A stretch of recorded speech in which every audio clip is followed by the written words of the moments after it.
époque, l'homme ne se contente plus de lire l'histoire ou de la raconter. Les progrès scientifiques ont mis l'homme à mesure de saisir l'histoire au moment où elle se fait, de la conserver et de pouvoir à volonté reproduire les événements passés sous forme d'enregistrements sonores, d'images, de films et de témoignages. La Tribune de l'Histoire utilise donc ces méthodes pour travailler et entend ainsi participer à l'information et à la formation des citoyens capables de juger eux-mêmes les faits. Je n'ai jamais eu la prétention folle de me prendre pour un historien. Je ne suis qu'un journaliste friand de la connaissance, donc des investigations. Tout ce que je vous raconte dans mes émissions n'est que le résultat de mes recherches difficiles auprès de témoins encore vivants et sur la base de quelques documents, c'est-à-dire des bribes que je mets à la disposition de personnes formées pour ça, qui n'ont pas assez de temps pour le faire et qui écriront l'histoire de notre pays, notre continent, afin qu'elle puisse coller un peu plus à la vérité. Mieux encore, n'étant ni historien, ni quelqu'un de parfait, encore que la perfection ne se trouve pas du côté des humains, j'ai toujours souhaité être interpellé par celui ou celle qui connaît mieux, quand il peut m'arriver de dire quelque chose de pas vrai, afin que je puisse apporter des corrections nécessaires. Je reste donc toujours à votre disposition. Mesdames, Messieurs, bonsoir et bienvenue à la Tribune de l'Histoire. Mai 1957. Après l'adoption de la loi Cadre des Fers par le référendum de 1956, cette loi qui prévoit la conduction du Cameroun à l'indépendance après une certaine période d'apprentissage. L'État autonome du Cameroun est né. André Marimbida, après avoir obtenu la confiance de l'Assemblée territoriale, devenue Assemblée législative, est donc nommé Premier ministre. C'est le vrai père de l'État du Cameroun et de la nation camerounaise. Mbida va donc former le premier gouvernement de l'État du Cameroun. Il fera d'Ahidjo son vice-premier ministre, à l'étonnement de la grande majorité des Camerounais qui ne le connaissaient pas. Quand Ahidjo, avec la complicité de Paul Ramadier, va donc trahir Mbida et œuvrer au renversement de son gouvernement et lui succéder, le calendrier pour l'avènement de l'indépendance du Cameroun est déjà tracé. Ahidjo ne fera que continuer le processus. Pierre Mesmer, ancien haut-commissaire au Cameroun, puis de l'AF à Brazzaville, ancien ministre des Forces armées de Gaulle et enfin Premier ministre de Georges Pompidou, nous l'explique. J'ai tout de suite dit que la France acceptait l'indépendance du Cameroun et la réunification du Cameroun français avec le Cameroun britannique. Ce que personne n'avait osé dire avant, parce que ça ne faisait pas plaisir aux Anglais. J'étais le premier qui a osé le dire. Et alors, à partir de ce moment-là, l'UPC s'est trouvé dans une situation extrêmement difficile, parce que c'était ses revendications. L'ONU salue l'initiative de Mesmer, et la France obtient le mandat de préparer le Cameroun à l'indépendance. L'indépendance arrive avec un texte concocté par la France. Sachant que Ahidjo ne peut pas gagner les élections générales avant l'indépendance, le texte précise que, par mesure transitoire, le Premier ministre devient de fait premier président de la République du Cameroun en 1960. 1964, Ahidjo va dissoudre tous les partis politiques au Cameroun, excepté le sien. Il est donc réélu sans concurrent en 1965, 1970, 1975 et 1980. 1969, les Arabes, conduits par Anwar el-Sadat, président égyptien, suivis par le roi Hussein de Jordanie, celui sur qui Béchir Ben Yamed avait écrit un jour dans Jeune Afrique, son imbécilité en politique n'a d'égal que son courage physique. Puis les Irakiens, les Libanais, les Syriens, l'Arabie Saoudite et les autres vont livrer les agressions verbales et des menaces de guerre contre Israël.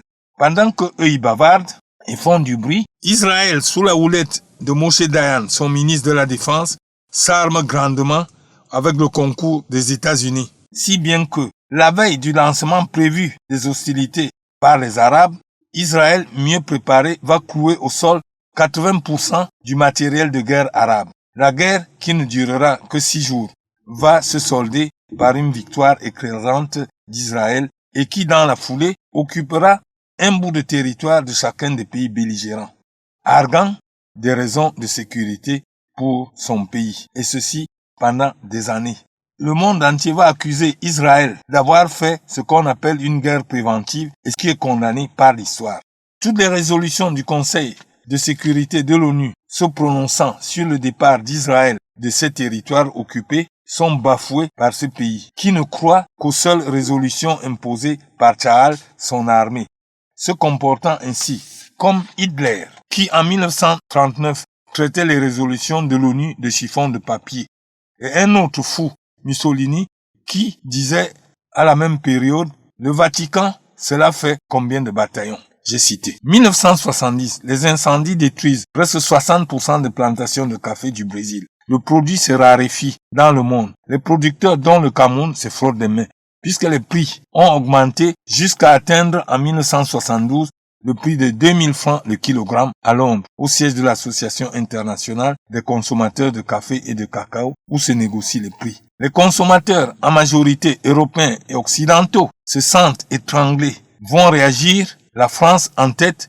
Les Français, à coût de millions de francs français, vont lancer une campagne publicitaire sur la chicorée qui va mordre. Et les consommateurs vont se détourner du café, les prix vont chuter jusqu'à 700 francs le kilogramme. C'est la catastrophe dans les pays producteurs, dont le Cameroun. 1973, le bouillant Kadhafi, qui à la faveur d'un coup d'État en 1969 a pris le pouvoir en Libye, va convaincre les pays arabes, gros producteurs de pétrole, d'utiliser cette arme contre les Occidentaux qui soutiennent dans son occupation des parties des territoires des pays arabes, Israël. Ils vont donc baisser leur production de pétrole pour faire flamber les prix, qui passent du simple au triple. C'est plus que la panique en Occident et cette crise va se prolonger jusqu'aux pays africains qui ne produisent pas du pétrole et qui ont vu un an avant les prix de leurs matières premières chuter vertigineusement. Pour le Cameroun, pays non producteur de pétrole, c'est une véritable catastrophe. La crise existe depuis 1973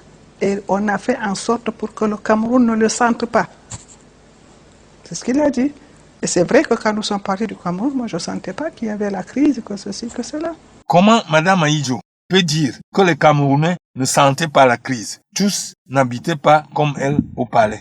A-t-elle oublié que cette situation difficile a été dénoncée dans un tract en 1976 par une poignée de jeunes courageux, Ebele Tobo, Moine Gaspard, Emmanuel Bicheki, Henri Moukouri, etc.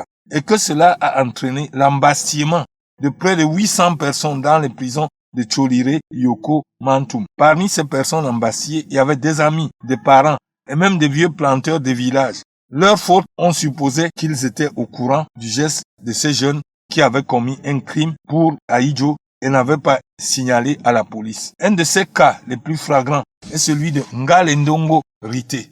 Pour avoir été un moment la fiancée de Moukoko Pierre, fiançailles rompues d'ailleurs, et l'ancien fiancé qui résidait en France n'ayant pas pu être arrêté, on supposa que la pauvre Rité était au courant. Elle a été arrêtée. Elle a passé 4 ans en prison dans cette affaire et en est sortie en véritable loque humaine. L'histoire qui a cassé beaucoup de vies inutiles. Moi, elle m'a dit qu'il y aurait eu à peu près 600 personnes arrêtées. Arrêtées, et combien de morts, et combien qui sont devenus fous.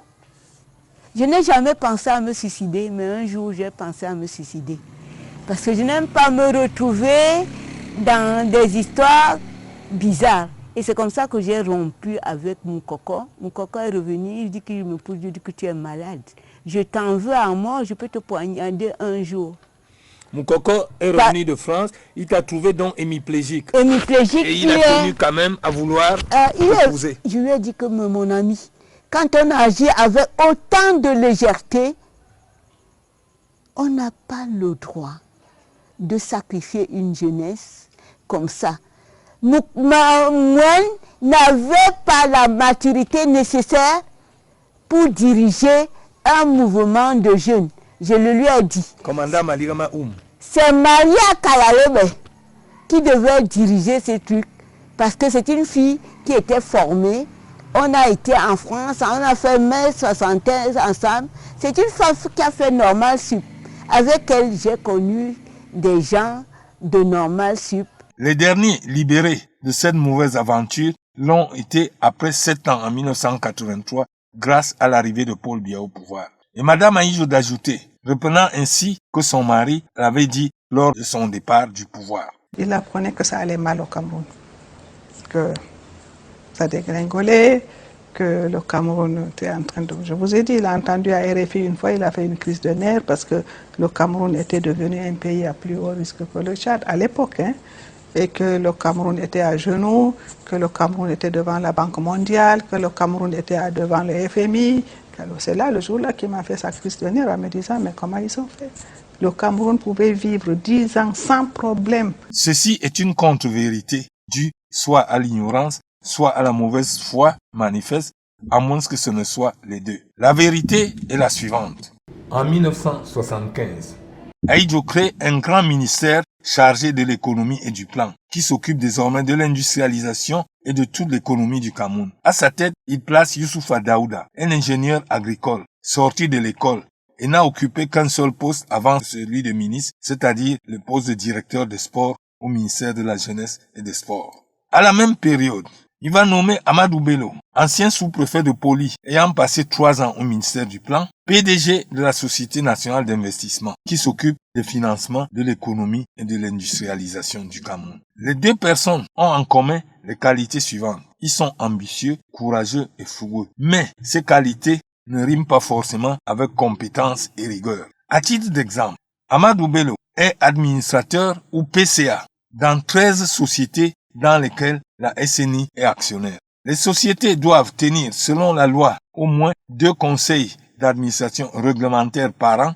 et parfois plusieurs conseils extraordinaires en plus. Mieux encore, un conseil réglementaire sur 2 doit se tenir au Cameroun et l'autre au pays de nos partenaires. Je vous laisse imaginer la suite en voyage et déplacement pour Amadou Bello. Quant à Youssoufa Daouda, on a vu les gens prendre l'avion Douala-Paris, Douala, tout simplement pour essayer de le rencontrer à l'aéroport de Paris où il était plus facile de le voir qu'au Cameroun, c'est-à-dire au départ ou à l'arrivée en France où il était constant. 1970, les Français et Madame Ahidjo, qui l'a avoué par la suite il y a quelques années, vont convaincre Ahidjo d'exécuter Wandji Ernest. Ils lui disent que cela donnera des gages de confiance aux investisseurs. 15 janvier 1971, Wandji Ernest est exécuté à Bafoussam. Elf, qui avait découvert le pétrole au Cameroun et même commencé l'exploration vers les années 50 et qui avait tout arrêté en 1955 pour des raisons d'insécurité, est le premier des investisseurs à revenir au Cameroun. Quelques mois après, il annonce la découverte du pétrole, ce qu'elle savait déjà, et ainsi que son exploitation imminente. Les autres investisseurs, conscients que la garantie du pétrole est là pour le remboursement des dettes, s'intéressent désormais au Cameroun.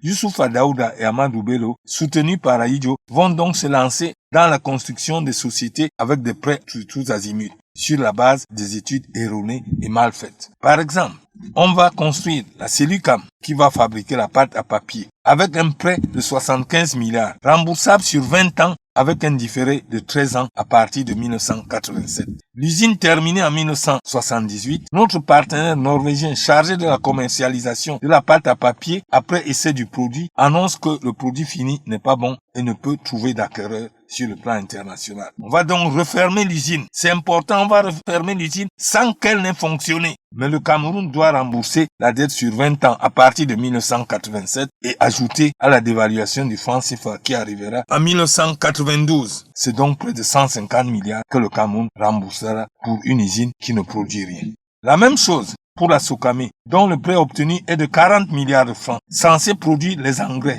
Mais au moment de l'ouverture de l'usine en 1976, on découvre que l'engrais qui sera produit ne sera pas vendable sur le marché international, car il est trop cher à la production et donc invendable. L'usine sera fermée, sans fonctionner. Mais on devra rembourser la coquette somme d'à peu près 80 milliards. Toutes ces sociétés mises sur pied, censées produire le riz, subiront le même sort, avec à l'appui des centaines de milliards à rembourser à partir de 1988. Cameroun Airlines, qui à sa fermeture en 2007, 36 ans après son ouverture, va coûter 963 milliards aux contribuables camerounais, c'est-à-dire en prêts et subventions de l'État. À titre d'exemple, Cameroun Airlines, morte depuis 2007, reste devoir 60 milliards à la CNPS et 80 milliards à la défunte ONCPB, sans compter les prêts des banques non remboursés. En 1973, Marcel Yondo fait la première réforme des banques au Cameroun et met sur pied les banques camerounaises. À la tête de ces banques, il y a Koula Edouard à la SCB, Nchama Etienne à la Biao, Sadou Hayatou à la BICIC, Ngenti Gaston à la Société Générale. Dès l'instant que ces banques sont devenues camerounaises, avec le Maxime des Camerounais, le contrôle des garanties ne sont pas sérieux. Les Camerounais se livrent donc à un pillage en règle de ces banques avec des fausses garanties et des hypothèques non exécutables. En 1980, Amadou Ahidjo, alerté de la situation, se met en colère. Il va donc convoquer un jour tous les directeurs de ces banques en présence du Premier ministre Paul Biya. Voici ce qu'il leur dit, je cite. « Même si je vous avais recommandé des personnes pour que vous leur accordiez des prêts, vous êtes quand même des techniciens et vous devez apprécier le risque. » Fin de citation. Des 4 patrons de banques en présence ce jour-là, Mouele Koula Edouard est encore vivant et peut le témoigner. Le Cameroun pouvait vivre 10 ans sans problème avec ce que j'ai laissé. Comment donc, en partant en 1982, les banques étant pratiquement vidées des dépôts de l'État de près de 1000 milliards, avec près de 1500 milliards de dettes, en plus de frais et de commissions à rembourser à partir des années 86-87, Ahidjo peut-il prétendre laisser un pays prospère, une économie saine? Argument repris par sa femme, si ce n'est de la démagogie doublée de la mauvaise foi. Certains vous diront que Paul Biya n'avait pas dénoncé ces propos. Ils ont tort, car Paul Biya, à qui Ahidjo laissait le pouvoir, pouvait-il, sans que cela ne paraisse indécent, un manque de réserve de sa part, et surtout Paul Biya qui sait que diriger un État est un travail de continuité. Comment pouvait-il porter la contradiction à Ahidjo? Madame Ahidjo ajoute. J'aurais voulu, j'aurais souhaité qu'il soit parti avec beaucoup d'argent. Sincèrement, maintenant, je l'aurais souhaité. Parce qu'à l'époque, j'imaginais que c'était comme ça. Ahidjo était fait pour gérer, pour servir le pays, et non pour se servir. Je vais vous dire même la solution. En fait, on avait un petit immeuble ici, comme je venais à Dakar souvent, qui était mis en vente. C'était même par Sissoko qu'on avait su. Et il m'avait dit, va voir, est-ce que ça vaut le coup. À l'époque, il y avait tellement de coups d'État, tout ça là. Et j'avais vu ce petit immeuble qui avait 3 étages. Et il y avait une école pas loin, un lycée pas loin. Il y avait un jardin d'enfants pas loin. Je lui ai dit, ça vaut le coup, comme c'est vraiment bien donné. Ça vaut le coup de prendre, on ne sait jamais. Ce qui peut arriver, je peux me retrouver là avec les enfants, les petits-enfants. Bon, on a pris cet immeuble, il l'a acheté, n'est-ce pas? Et il a demandé à Senghor l'autorisation de faire 2 étages. On a donc transformé le petit immeuble, on a fait 5 étages. C'est de ça qu'on a hérité. Quelle contradiction! Ahidjo a acheté l'immeuble de Dakar en 1974, alors que le Cameroun était en pleine crise, comme je vous l'ai dit plus haut. Il a racheté par la suite, sur la corniche de Dakar, un vaste terrain où Madame Ahidjo habite maintenant, sur un terrain où ils ont construit une villa à un niveau sur une partie, et ils ont vendu le reste à une ambassade arabe. 1968, Ahidjo avait déjà acheté un domaine à Grasse, à côté de Nice, et en plus de tout ce qu'ils ont au Cameroun. Voilà la personne qui ne pensait pas à lui-même, mais simplement au Cameroun. Ceux qui, comme moi, vivaient en France à cette époque, savent comment il était interdit aux Camerounais par la police française de s'aventurer dans cette zone. Tout ce que nous venons de vous citer comme bien appartiennent à la famille Ahidjo. Lui qui, d'après sa femme, ne pensait qu'à travailler pour le Cameroun et pas pour lui-même. C'était les gens du Nord qui étaient à la militaire, bon, qu'ils voulaient qu'on commençait à dégommer pour mettre les leurs. Le putsch a démarré comme ça. On y trouvait des civils qui déjà commençaient à sentir que ça sentait le roussi, sont rentrés dedans. Et Madame Ahidjo reconnaît que les auteurs du complot de 1983 et de la tentative du putsch de 1984 étaient tous du Nord et ont mis en cause Ahidjo. Elle dit que Paul Biya a changé les gens du Nord de leur poste à l'armée pour mettre les siens. C'est encore une contre-vérité de Madame Ahidjo. En partant en 1982, toutes les personnes originaires du Nord qu'Ahidjo avait laissées en place sont restées là après la découverte du complot de 1983 et jusqu'à la tentative de putsch de 1984. Sadou Daoudou, devenu secrétaire général de la présidente de la République en remplacement de Samuel Eboa. Maïkano Abdoulaye, ministre des Forces armées. Colonel Saleh, puissant commandant de la garde républicaine, le seul corps qui était suffisamment armé. Ngoura Beladji, commandant du quartier général. Commandant Abdoulaye, puissant patron de la redoutable sécurité militaire. Colonel Ousmane Daouda, directeur du cabinet militaire. Le seul remplacement que Paul Biya avait effectué, c'est la nomination de Mevame Boutou, qui avait remplacé Wadjiri Yaya comme secrétaire général aux forces armées. Ce dernier parti remplaçait Issa Bakari comme délégué général à la gendarmerie nationale. Alors qu'au temps d'Ahidjo, sans que ce dernier ne se soit trouvé avec une épée de Damoclès au-dessus de sa tête, comme Paul Biya, il n'avait jamais mis à la tête des forces armées que les gens du Nord. Paul Biya, selon Madame Ahidjo, devait maintenir ces personnes qui voulaient absolument le tuer. Quel cynisme! Et Madame Ahidjo d'ajouter. On dit que la mort efface tout. Au Cameroun, elle n'a rien effacé. La mort ne doit effacer tout que quand il s'agit de Ahidjo. Se souvient-elle seulement ce qui s'est passé à la mort de Moumié? 3 novembre 1960, 19h10. Félix Moumié est mort. Ses plus proches collaborateurs, les vice-présidents Ernest Ouandié et Joseph Kingé, arrivent à Genève. Marthe et ses amis attendent qu'on leur remette la dépouille de Moumié. Mais le gouvernement camerounais refuse le rapatriement de la dépouille de Moumié au Cameroun. On l'a embaumé. C'était un peu l'usage dans tous les pays de l'Est. On suivait le rituel Lénine, Staline. Et on l'a conduit dans un avion spécial, offert par Sékou Touré. Et Jean Brel, nous l'avions tous accompagné. Marthe la veuve, Ouandié et Kingé, les 2 lieutenants de Moumié. Nous accompagnons Marthe au cimetière. Depuis 45 ans, le cercueil contenant le corps embaumé de Félix Moumié se trouve ici. Marthe espère pouvoir enfin le transférer dans son pays.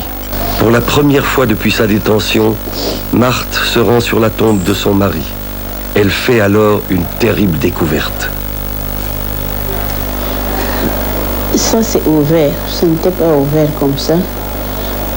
Le corps était comme ça.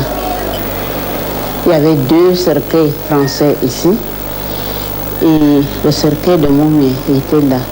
Mais ce trou n'a pas laissé ce trou-là. Marthe est atterrée. L'agent qui a revendiqué l'assassinat est innocenté, le dossier judiciaire introuvable et même la dépouille de Félix Moumié a disparu. Qu'est donc devenu le cercueil de Moumié? Le gardien du cimetière nous explique que lors de travaux, des inconnus ont emmené le cercueil et ont abandonné l'intérieur métallique dans un coin. À l'autre bout du cimetière.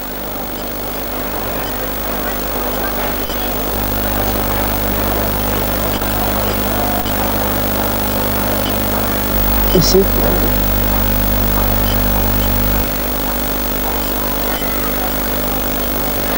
Ça, c'est l'histoire du Cameroun. Il faut que la jeunesse camerounaise voit ces choses-là. Ils ne connaissent pas. On cache l'histoire aux jeunes. On cache tout. Les Français sont venus jusqu'à ramasser les eaux, à les brûler. Vous voyez, Abdou Diouf demandait, lui, il était président de la République. Personne n'a demandé la dépouille. Mais les Camerounais n'ont même pas assisté. Quelques Camerounais. L'ambassade du Cameroun n'est pas venue. Le jour où le cercueil est parti au cimetière de Yoff, il est mort jeudi soir. On l'a enterré dimanche. Donc Abdou Diouf m'a dit qu'il a attendu ce vendredi, samedi, dimanche, que Biya le rappelle, comme il lui avait promis. On ne l'a pas demandé.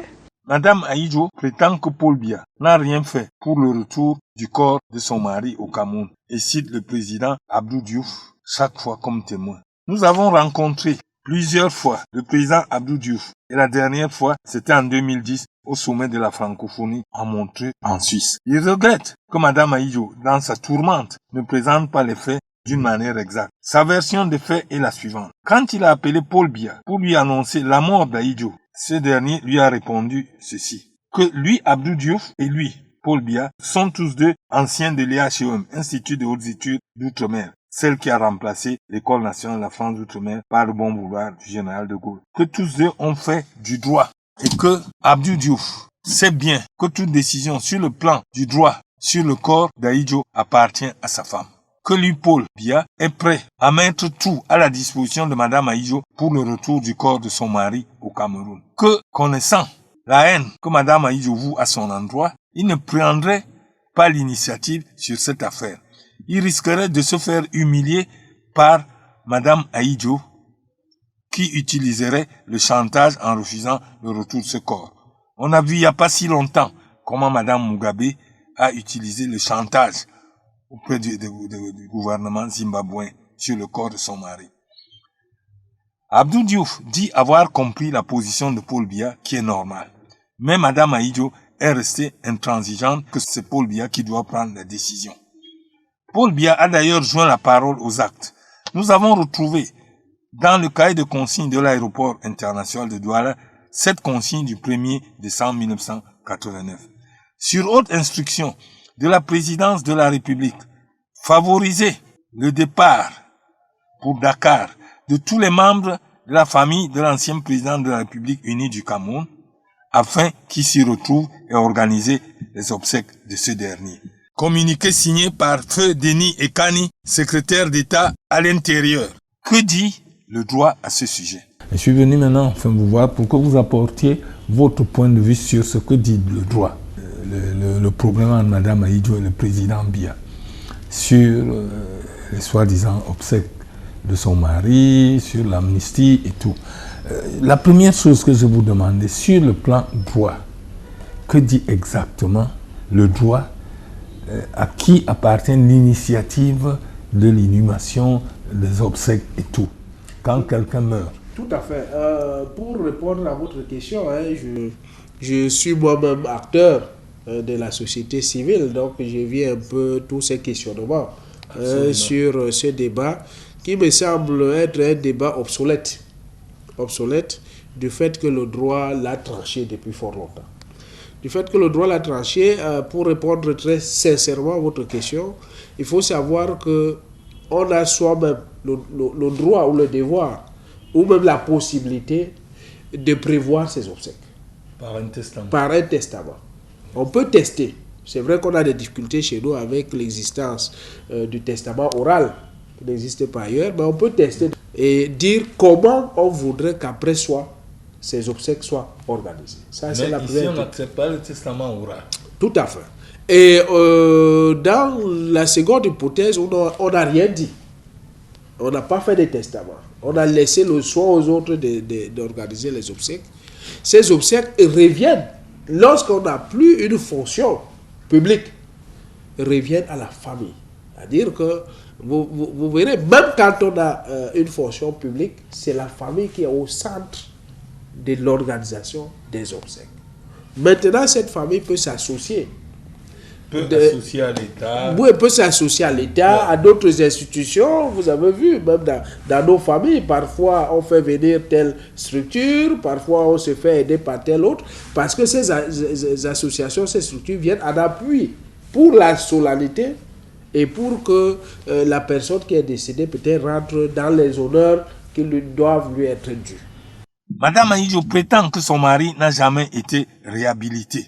Germaine Ahidjo, bonjour. Bonjour. Le 30 novembre prochain, c'est le 25e anniversaire de la mort de votre époux, le président Ahidjo.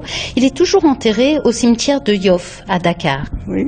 Et nous, sa famille, c'est-à-dire que moi et ses enfants, nous sommes toujours là, auprès de lui, pour garder en fait le patrimoine camerounais. Moi, j'attends qu'on réhabilite mon mari. J'ai entendu dire au Cameroun que je ne voulais pas rendre le corps de mon mari. Ce n'est pas que je ne voulais pas rendre. J'ai dit que je voudrais qu'on le réhabilite et que je le ramène officiellement avec sa dignité et son honneur. C'est tout ce que je demande, c'est tout ce que j'ai demandé. C'est-à-dire que le président Biya ne s'est pas opposé au retour de sa dépouille? Oui, le président Biya ne nous a pas dit formellement qu'il refuse son retour, mais il n'a rien fait pour qu'il rentre. Il paraît que en 91, on a gracié les Camerounais qui étaient responsables de je ne sais pas quoi, de leur faux procès là. Tout ça en 91, je crois, par l'Assemblée soi-disant. Mais Biya, je n'ai pas entendu dire que Biya avait gracié Ahidjo, parce que c'est Biya qui avait condamné Ahidjo. Nous avons ici la loi numéro 91/02 du 16 décembre 1991 portant réhabilitation de certaines figures de l'histoire au Cameroun. Article 1er. La présente loi porte réhabilitation de grandes figures de l'histoire du Cameroun aujourd'hui disparues, qui ont œuvré pour la naissance du sentiment national, l'indépendance ou la construction du pays, le rayonnement de son histoire ou de sa culture. 2. Du même article, en application des dispositions de l'alinéa 1 ci-dessus, sont réhabilités M. Amadou Ahidjo, Oumiobe Rumen, Moumié Félix, Wandié Ernest. Article 2. La réhabilitation visée à l'article 1er ci-dessus a pour effet de dissiper tout préjugé négatif qui entourait toute référence à ces personnes, notamment en ce qui concerne leur nom, biographie, effigie, portrait, la dénomination des rues, monuments ou édifices publics. Article 3. Le transfert des restes mortuaires au Cameroun des personnes citées à l'article 1er ci-dessus, inhumées à l'extérieur du territoire national, peut s'effectuer à la demande de la famille ou du CUJUS, sous réserve de la dernière volonté du défunt et conformément à la législation du pays d'inhumation. Alinéa 2. Les frais occasionnés par le dit transfert sont à la charge de l'État. Article 4. Sur proposition du gouvernement ou de l'Assemblée nationale, le bénéfice des dispositions de la présente loi peut être étendu à d'autres personnes répondant aux critères énoncés à l'article 1er ci-dessus. La présente loi sera enregistrée et publiée suivant la procédure d'urgence, puis insérée au journal officiel en français et en anglais. Fait à Yaoundé le 16 décembre 1991, c'est signé Paul Biya. Mais Madame Ahidjo continue à prétendre, alors qu'elle a pris connaissance de cette loi et que parti l'a rencontré en médiateur entre elle et le gouvernement camerounais. Je lui ai parlé de ce document. Elle a dit ne l'avoir jamais reçu. Je le lui ai fait porter quelques jours après, en avril 2017, alors que je suis allé la rencontrer à Dakar pendant 3 heures, en présence de mon épouse et de notre caméraman Martin Gino, et en présence de sa fille Babette et de son arrière-petite-fille, c'est-à-dire la petite-fille de Babette. Dans ce texte que vous venez de voir, sur les 4 personnes concernées, Oumiobe a été enterré au Cameroun, Wandié a été enterré au Cameroun, Moumié n'a plus de passage sur terre. Sa tombe a été vandalisée, comme vous avez vu, par la faute d'Ahidjo, qui a refusé le retour de son corps au Cameroun. Le seul qui bénéficiait donc des articles 2 et 13 de ce décret n'est que Amadou Ahidjo, dont le corps se trouve à Dakar. Et Paul Biya, en signant ce décret, savait bien ce qu'il faisait. Madame Ahidjo continue à dire des contre-vérités. Non, je ne suis pas rentrée au Cameroun. D'abord, je n'ai pas les papiers camerounais qu'on avait confisqués, qu'on ne m'a pas remis officiellement. Et ensuite, il n'est pas question que je rentre au Cameroun sans que le corps de mon mari soit devant. Et moi derrière pour accompagner ses restes, comme lui-même l'a désiré. Il avait demandé que tant que les choses ne seraient pas remises dans l'ordre, qu'il préférait qu'on attende un peu. Et que le jour qu'il rentrerait au Cameroun, comme chacun veut être enterré dans son pays natal, que moi, sa femme, je devrais raccompagner ses restes. 6 jours après la mort de son père, et lui-même se trouvant encore en exil à Dakar, l'ambassadeur Mohamedou Ahidjo déclarait ceci dans un journal dakarois appelé Sud Hebdo qui était venu l'interroger. À la question du journaliste Mendy, pourquoi votre père a-t-il été enterré à Dakar? Mohamedou Ahidjo, sans hésitation, a dit ceci. C'était son vœu.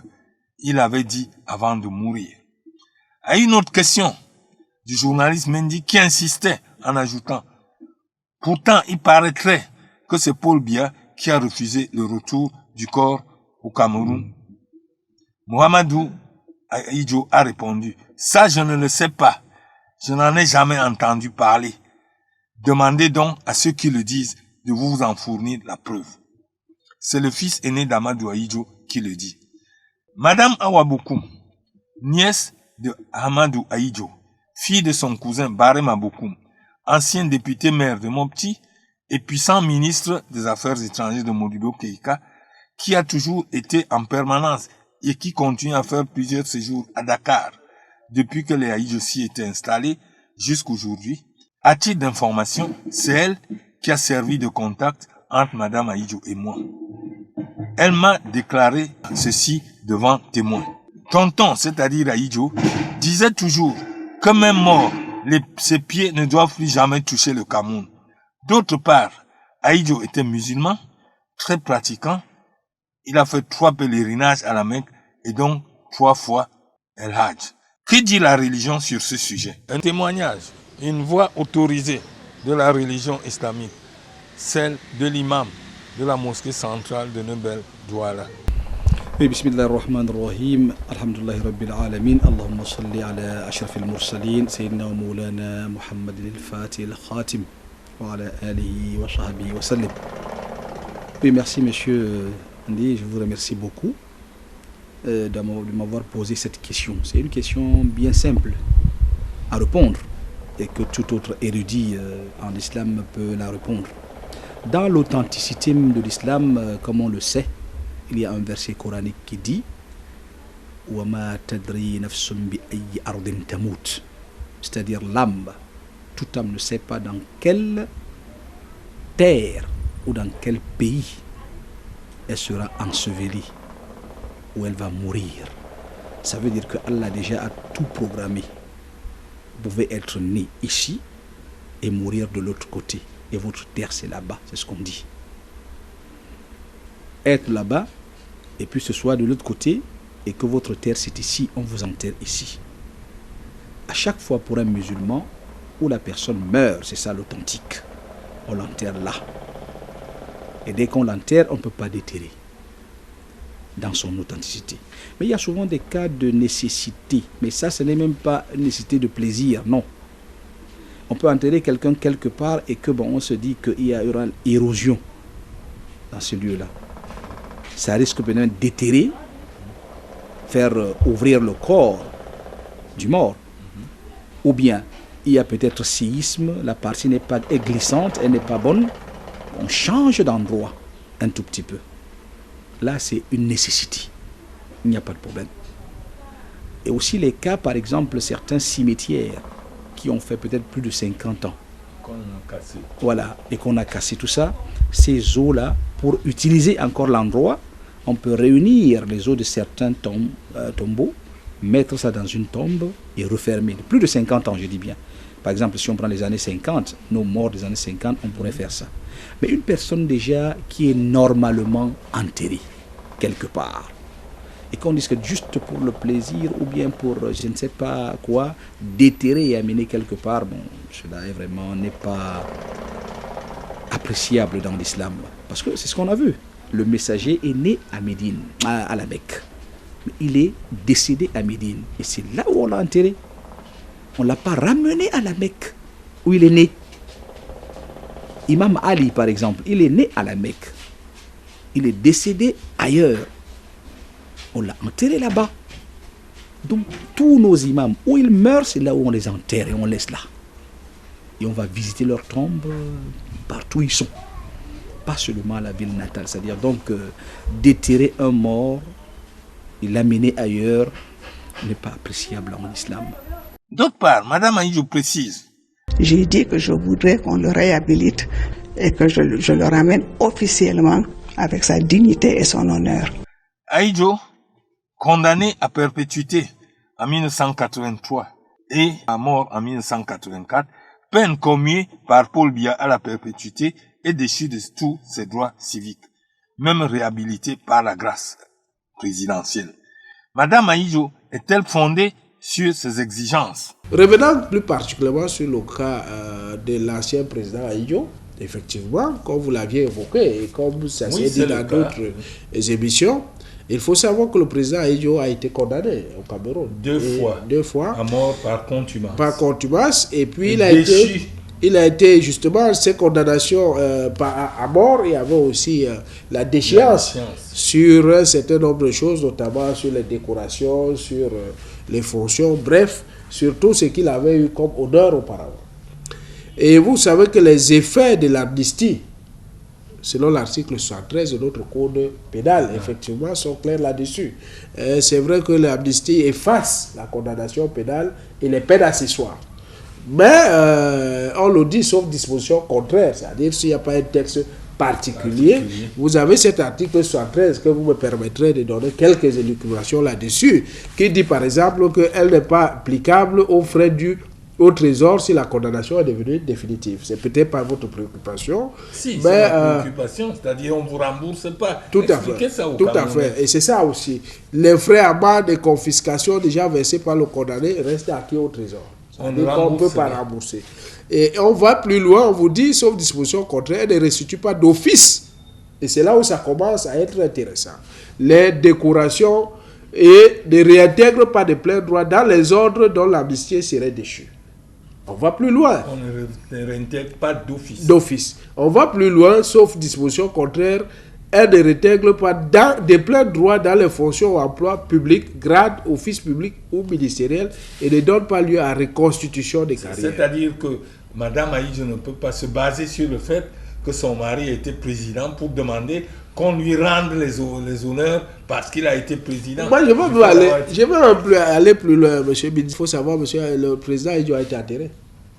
Déjà. Oui. Ça veut dire que la famille a pris l'initiative de l'enterrer normalement, quelque part.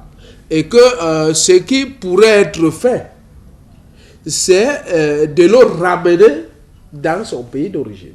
Mais jusque-là, toujours, l'initiative doit être l'initiative de la famille. Maintenant, la famille, en concertation avec les hautes autorités, peut organiser peut-être ce mode de rapatriement. Mais ce n'est pas les hautes autorités qui prennent l'initiative. Ce n'est pas inscrit dans des textes particuliers que lorsque d'anciens chefs d'État meurent, c'est l'État qui organise les obsèques. C'est d'abord la famille. C'est la famille en concertation avec les autres autorités présentes qui organisent les obsèques. Mais ici, on a même, il faut le savoir, on a cet obstacle lié aux condamnations à l'amnistie qui fait de telle sorte qu'il ne faut pas seulement voir le regard de l'ancien chef d'État, il faut voir tout ce qui s'est passé après le départ du pouvoir. Et cela joue sur les relations entre cette famille et le pouvoir en poste. Pour revenir et dire qu'aujourd'hui, pour assainir ce qui me semble être une question simple, la famille prend l'initiative et en concertation avec les autorités en place, trouve l'occasion de ramener les restes, parce que c'est de ça qu'il est question. Les obsèques ont été organisées, il a été enterré, maintenant peut-être c'est le retour des restes mortuaires qui doivent être organisés. Mais c'est ça qui fait problème, maître. Oui. Parce que Mme Ahidjo prétend que le retour des restes de son mari, ce retour doit être organisé par l'État. Pas du tout, pas du tout. À ma conviction et à ma ferme conviction, je crois que c'est un débat, comme je l'ai dit au début, des politiciens, si vous voulez, mais sur le plan du droit et même sur le plan simple de la compréhension. Qu'est-ce que coûte à la famille de dire oui, nous sommes d'accord de président Ahidjo au Cameroun et entrer donc maintenant en relation avec les hautes autorités du pays pour ce faire. Concernant l'amnistie, l'article 73 est absolument édifiant. On précise ceci sur le paragraphe 2. Sauf disposition contraire, elle empêche ou arrête les poursuites non intentées ou déjà en cours. Paragraphe 3. Sauf disposition contraire, elle n'est pas applicable aux frais dus au trésor si la condamnation est devenue définitive. Sauf disposition contraire, les frais, amendes et confiscations déjà versés par le condamné restent acquis au trésor. Paragraphe 5. Sauf disposition contraire, elle ne restitue pas d'office les décorations et ne réintègre pas de plein droit dans les ordres dont l'amnistie serait déchue. C'est important, car quand Mme Ahidjo prétend que son mari, pour avoir été président de la République et amnistié, doit bénéficier de tous ses droits, ça n'existe pas. L'article 73 est clair là-dessus. Sauf disposition contraire, elle ne réintègre pas de plein droit dans les fonctions et emplois publics, grades, office public ou ministériel et ne donne pas lieu à reconstitution de carrière. Madame Ahidjo ne peut donc pas prétendre, selon la loi, que le fait que son mari ait été amnistié, on devrait le réintégrer, c'est-à-dire lui redonner tous les avantages auxquels il avait droit avant sa condamnation. Au vu donc de tout ceci, Madame Ahidjo ne dit donc que de contre-vérités quand elle prétend que son mari aurait dit qu'il fallait l'inhumer à Dakar avant de le ramener un jour au Cameroun. Ahidjo s'y était déjà opposé au dire de Mohamedou Ahidjo et de Ahawa Bokoum. Madame Ahidjo, qui connaît tout cela, ne fait donc que de la diversion. Je pensais quand même que le président Biya de lui-même se serait inquiété de savoir cette famille qu'Ahidjo est sortie avec. De quoi vit-elle? Comment est-elle? Se serait inquiété de nous. Madame Ahidjo accuse Paul Biya de n'avoir jamais pensé aux enfants d'Ahidjo. Ahidjo a-t-il pensé un seul jour aux enfants de Mbida, qui lui a mis le pied à l'étrier et que Ahidjo a embastiné par la suite pendant 4 ans, à partir de 1961. Ce dernier en est sorti moribond et est mort quelques mois après. Aucun Camerounais ne connaît ni sa tombe ni ses enfants. Alors que le fils aîné de Madame Ahidjo, de son premier mariage, Daniel Toufik, a travaillé à Cameroun Airlines aux relations extérieures de 1979 jusqu'à la fermeture de cette société en 2007. Mohamedou Ahidjo, rentré d'exil après la mort de son père, Paul Biya l'a nommé ambassadeur itinérant. La deuxième fille de Madame Ahidjo, rentrée d'exil, a été nommée à un poste de responsabilité PCA du Palais de Congrès. La seule qui soit restée hors du Cameroun, c'est la première fille de Madame Ahidjo, Babette, parce que son mari, homme d'affaires, résidait entre Lagos, Dakar et Paris. De quelle famille Madame Ahidjo parle donc, dont Paul Biya ne s'en est pas occupé? Tous les biens immobiliers de Madame Ahidjo au Cameroun restent sa propriété et lui rapportent de l'argent comme ceux de l'extérieur. Elle n'a jamais fait de documents pour toucher sa pension de veuve d'un ancien fonctionnaire de poste ou d'ancien président de la République, se contentant de la pension plus importante en France de veuve d'anciens parlementaires français. Le journaliste qui a réalisé ce reportage dégueulasse, ordurier, commandité par Madame Ahidjo, puis par complexe, excelle dans l'imposture. En 1984, Amadou Ahidjo, qui avait une maison à Dakar et qui entretenait d'excellentes relations avec l'ancien président Léopold Sédar Senghor et son successeur Abdou Diouf, trouve asile au Sénégal. Il s'y installe avec son épouse et ses filles. En même temps que les autorités de Yaoundé s'emploient à bannir son nom de tous les édifices nationaux, commence une importante purge du régime. Les proches ou supposés de l'ancien président sont écartés des affaires et des postes importants. Il règne un climat délétère dans la capitale camerounaise. Un climat dans lequel les officiers et cadres originaires du Nord vont payer le prix fort. C'est par centaines qu'on les envoie discrètement à la mort ou dans les prisons. Le reporter prétend que l'on a envoyé par centaines à la mort, je dis bien par centaines à la mort, des ressortissants du Nord. Peut-il présenter les résultats de son enquête? Ni Transparency, ni Amnesty, spécialistes de ce genre de déclaration, n'ont jamais fait aussi fort en manipulation. Il prétend que l'on a banni le nom d'Ahidjo sur tous les édifices. D'abord, faut-il lui rappeler qu'en France, où il vit, on ne voit nulle part sur les édifices publics, bureaux, le nom de René Coty, de Gaulle, Georges Pompidou, etc. On ne voit que le nom du président en fonction, c'est-à-dire Emmanuel Macron. Au Cameroun, l'ancienne avenue du 27 août, baptisée par Amadou Ahidjo après l'indépendance, avenue Amadou Ahidjo, et par la suite, après sa réfection par Paul Biya, boulevard Amadou Ahidjo, n'a jamais été débaptisée. Le stade Amadou Ahidjo n'a jamais été débaptisé. L'avenue Germaine Ahidjo qui passe devant l'hôpital la CNPS à Yaoundé n'a jamais été débaptisé. Dans quel manuel scolaire a-t-on effacé le nom d'Amadou Ahidjo? Même dans les émissions de télévision, le nom de Amadou Ahidjo n'a jamais fait le moindre problème. Excellences, Messieurs les ministres, Mesdames, Messieurs, au nom du gouvernement camerounais et à mon nom personnel, permettez-moi de vous exprimer les souhaits de bienvenue et les remerciements du peuple camerounais qui vous accueille aujourd'hui. C'est un grand privilège pour moi d'être son porte-parole en un moment où notre pays vit le plus grand jour de son histoire.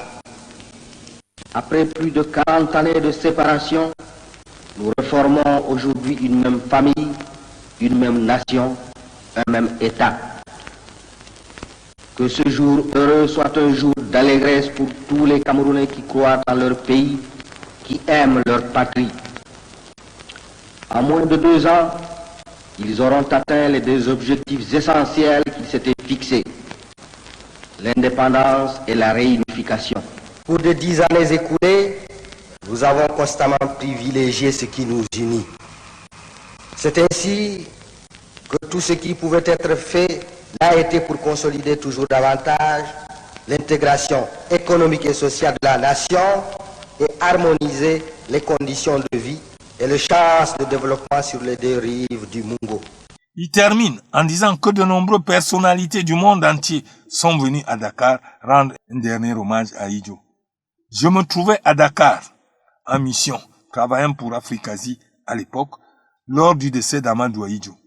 Je n'ai pas vu une seule tête couronnée, pas un chef d'État en fonction, excepté Abdou Diouf qui se trouvait chez lui. Le seul en plus qui était là, c'est Émile Derlin Zinsou, ancien président du Bénin, chassé en 1970 par Kérékou. Un homme politique, il ne pensait quand même pas qu'il serait exilé du Cameroun. Ahidjo avait dit, il a toujours pensé à un coup d'État, on le tue, ou il est gardé là-bas, mais il ne pensait pas qu'on s'en prendrait à sa famille. Parce que sa famille, il l'a toujours tenu en dehors de la politique. Hein. Ça, tout le monde peut être témoin. Ahidjo n'a eu qu'une passion dans sa vie, le Cameroun. Est-ce la même Madame Ahidjo qui s'est pourfendue dans des interviews affirmant s'être confrontée à son mari sur sa succession par Paul Biya? Est-ce la même Madame Ahidjo qui a avoué au cours d'une interview avoir conseillé à son mari l'exécution de Wandé qui parle ou une autre? Il est normal qu'Émile Derlin Zinsou, qui a vécu longtemps des subsides des Ahidjo, répète comme un rouquet ce que dit Madame Ahidjo. Il vivait un peu depuis ce moment-là, en grande partie grâce aux subsides d'Ahidjo. À titre d'exemple, à la création de Cameroun Airlines en 1971, Zinsou va demander et obtenir d'Ahidjo le marché du lancement de la campagne publicitaire de la société. Marché qu'il va par la suite confier à Urbain Nikwe, son ancien ministre de l'Information. À l'époque, travaillant en Jeune Afrique, Urbain Nikwe est venu me demander de lui trouver une agence de publicité. C'est ainsi que je vais l'amener à l'agence du Four. Et nous allons réaliser la première campagne de lancement publicitaire de Cameroun Airlines, dont le thème était « Comment fait-on pour aller au Cameroun ?» C'est tout droit avec Cameroun Airlines. Émile Derlin Zinsou ne pouvait donc pas être absent des obsèques d'Ahidjo. 30 novembre 1989, les auditeurs apprennent par les ondes de RFI la mort à Dakar de l'ancien président Amadou Ahidjo, dont les images ont disparu depuis quelques années déjà de tous les édifices des manuels scolaires camerounais. À Dakar, pendant cette semaine, elles sont nombreuses, les personnalités, les représentations diplomatiques qui se bousculent à son domicile pour lui rendre un dernier hommage. Devant le mutisme de l'État camerounais qu'avait contacté le président Abdou Diouf du Sénégal dès la disparition de l'ancien chef de l'État pour les modalités de retour de la dépouille, Amadou Ahidjo est enterré au Sénégal dans le cimetière musulman. Pour illustrer ce reportage, le journaliste utilise de vieilles images, dont celle du voyage officiel d'Ahidjo en Côte d'Ivoire en 1967, ainsi que des images du voyage de Tombalbaye, ancien président du Tchad mort en 1975, lors d'un voyage au Cameroun, et enfin celle du voyage de Senghor au Cameroun, toujours dans les années 70. lui aussi mort avant Ahidjo. Quel cynisme! C'est Ahidjo de son propre choix qui a choisi et donné le pouvoir à Biya. Personne ne le savait au Cameroun et personne ne s'y attendait. Pour terminer, Madame Ahidjo insiste sur le fait que Ahidjo ait choisi Paul Biya. Quoi de plus normal? Paul Biya, étant Camerounais, peut prétendre à toute fonction au Cameroun comme tous les autres. En plus, expérimenté avec plus de 15 ans de présence comme numéro 2 du régime, brillant intellectuel, pourquoi forcément un autre Camerounais serait plus méritant que lui à ce poste? Il y avait certainement de la rancune derrière, il y avait certainement de la jalousie. Enfin, Madame Ahidjo parle de jalousie et de rancune. Pourquoi Paul Biya serait-il jaloux de quelqu'un qui l'a remplacé comme président de la République? En parlant de rancune, c'est plutôt Madame Ahidjo qui nourrit une rancune féroce vis-à-vis de Paul Biya depuis plus de 45 ans. Monsieur Paul Biya, qui a eu une bonne éducation, en plus par des sens et du devoir de réserve, n'en a jamais parlé. Et c'est encore Madame Ahidjo qui, incidemment, a fait connaître le pourquoi de cette rancune. Madame Ahidjo, qui est encore vivante et nous suit, sait de quoi je parle, et peut-être même le président Paul Biya s'en souvient aussi. Fin novembre 2019, au moment où on lance la cabale contre Paul Biya et par ricochet le Cameroun, en diffusant le fameux reportage dans les réseaux sociaux, il y a déjà plus d'un mois, c'est-à-dire fin septembre 2019, que Daniel Toufik Othman, fils de Madame Ahidjo, dont nous vous avons parlé plus haut, est très malade. Le cancer qu'il traîne depuis des années s'est aggravé. Paul Biya, mis au courant et avec l'accord de Madame Ahidjo, décide de le faire évacuer en Europe afin qu'il soit pris en charge par des soins intensifs.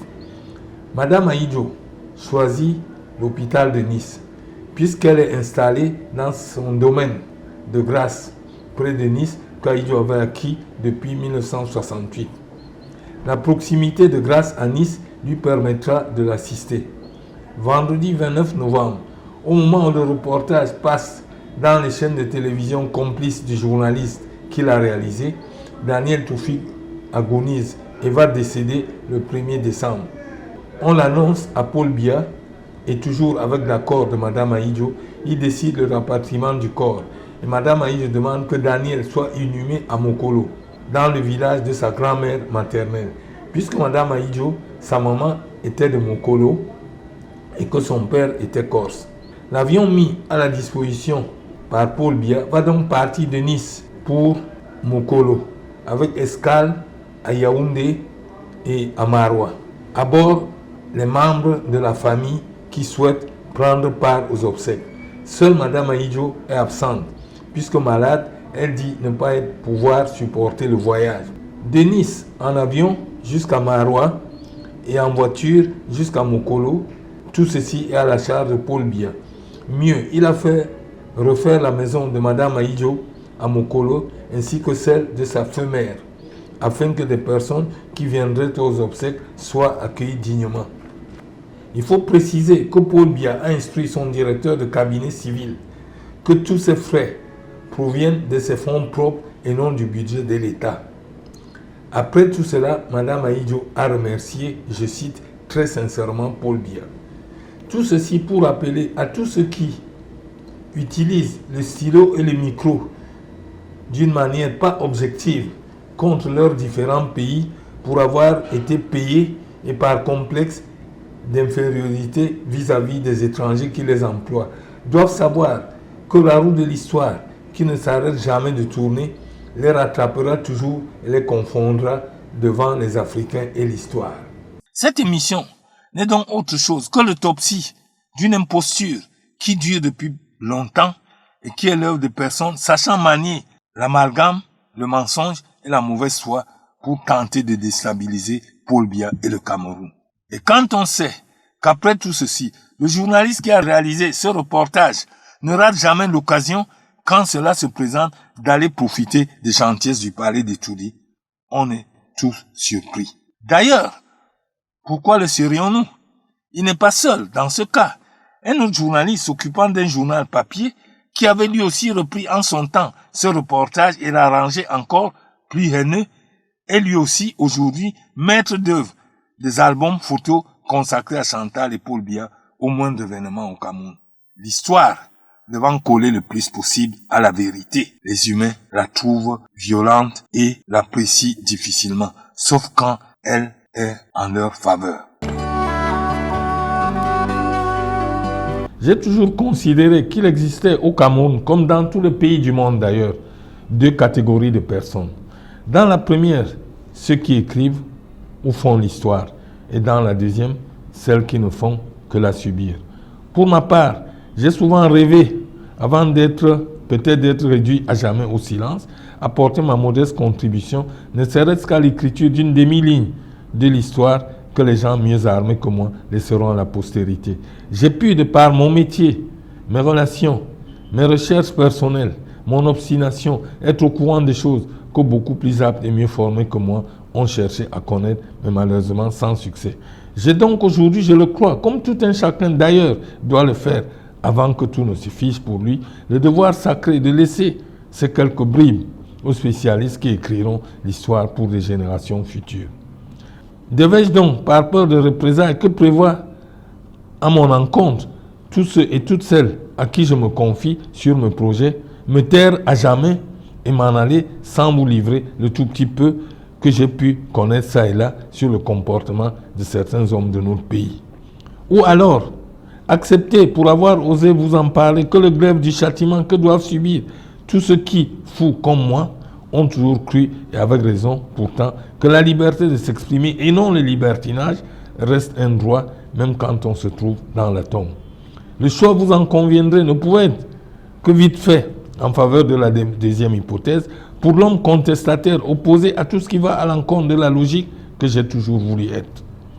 En vous le relatant donc ici, ce que je sais avant que tout ne s'arrête et que certaines personnes ne disparaissent à jamais, je n'oublie pas que je m'expose à la colère de certains parmi ceux qui sont cités dans ce que je raconte. La loi du milieu n'est pas tendre pour ceux qui veulent empêcher à d'autres personnes d'avoir à agir sans en rendre des comptes. Mais renoncer à la liberté de s'exprimer, qui constitue pour moi la base même de la liberté d'esprit, n'est-ce pas tout simplement renoncer à la vie?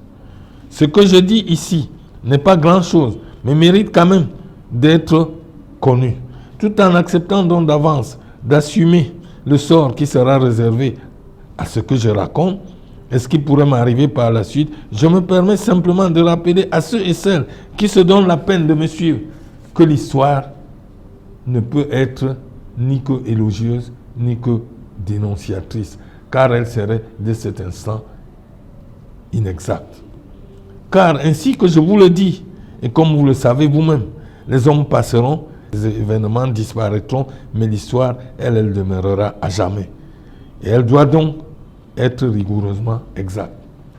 Car je sais d'avance que au moment donc où vous serez encore en train de parcourir cette autre émission, je serai peut-être déjà dans cet au-delà inconnu, mais que certains pourtant disent magnifique.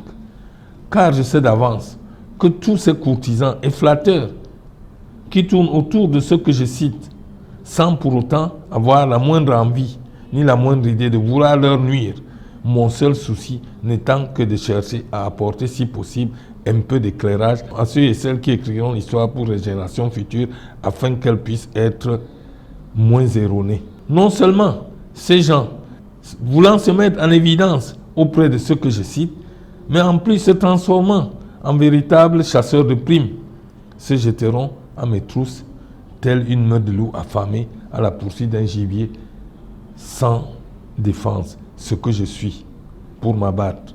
Mais je n'en ai pas peur. De toutes les façons, il faut bien mourir de quelque chose un jour. Je préférerais encore que cela m'arrive, parce qu'ayant osé vouloir laisser à ceux et celles qui me succéderont ma toute modeste contribution visant à permettre à l'histoire d'être un peu moins erronée. Car s'il pouvait exister de morts glorieuses, cela en ferait certainement partie. N'oubliez pas non plus qu'il n'existe pas de mort définitive pour ceux qui se veulent bâtisseurs. Je vous y citerai encore ceci.